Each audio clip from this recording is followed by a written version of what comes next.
Hello, we are Team Aerovision from NIT TRICHY.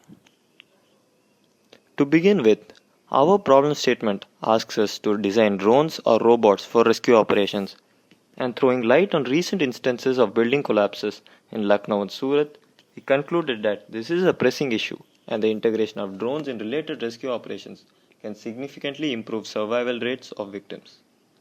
So, after much brainstorming, we have come up with a novel model, a tricopter drone that can fly like a regular drone and roll through surfaces as well. We realized that the reasons why regular drones might not be effective in rescue operation of building collapses is because they are generally larger in size and cannot enter crevices formed by fallen debris. It is hard to fly a drone in confined and tight spaces as opposed to a vehicle that rides on surfaces.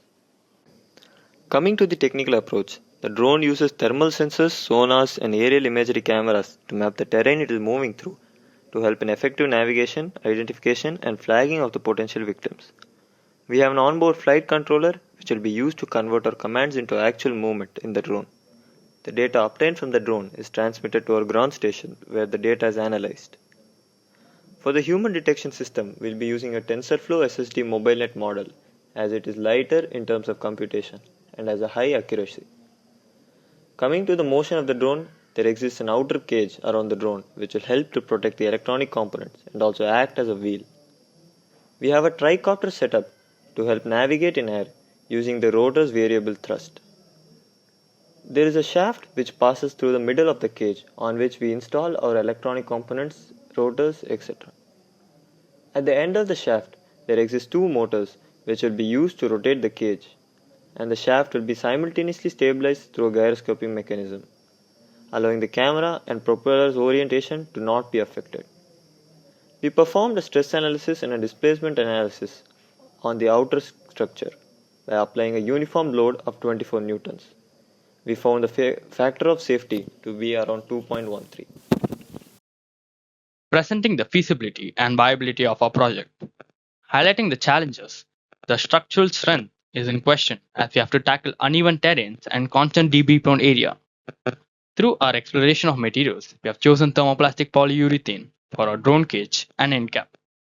It is well known for its shock absorbing capabilities, flexibility, lightweight, and resistant to moisture, UV radiation, and the temperature variations that it would face. The drone will be operating in a dusty, smoky, filled environment.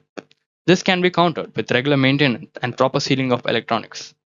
As for the imaging part, relying only on the camera imaging would render helpless at times due to the debris being unpredictable.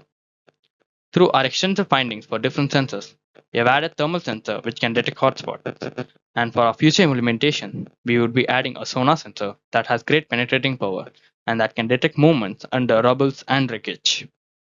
The fabrication of a dual mode drone is technologically challenging.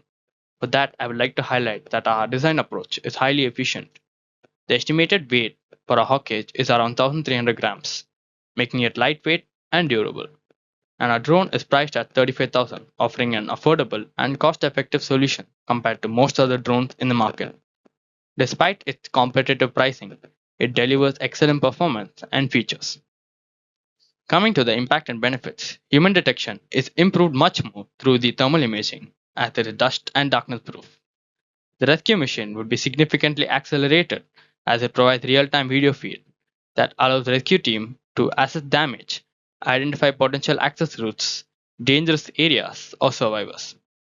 As for the benefits, we have mentioned for the drone applications, aerial photography, AI enhanced vision, mapping, and for the ROV applications, remote exploration, maneuverability, and the extended mission that it would be a part of. Coming to the CFD analysis, the flow analysis was performed on the shell and drone structure assembled together, replicating real life situations. The analysis was performed using SolidWorks Flow Simulation tool. The type of analysis chosen was external flow analysis. The objective of the simulation was to find out various parameters and the effect of hawk cage on the flow of air. Flow was chosen to be laminar and turbulent, and a rotating region was made around the three propellers. The results were loaded and the simulations were run. The maximum flow velocity in the computational domain is 141.8 meter per second, and the maximum force acting on the shell is 6.6 Newton.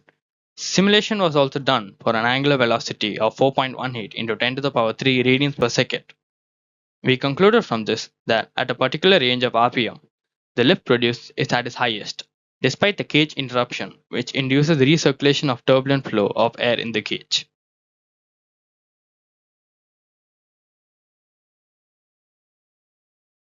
We are Aerovision, a team dedicated to innovating a new idea of drones for better rescue missions.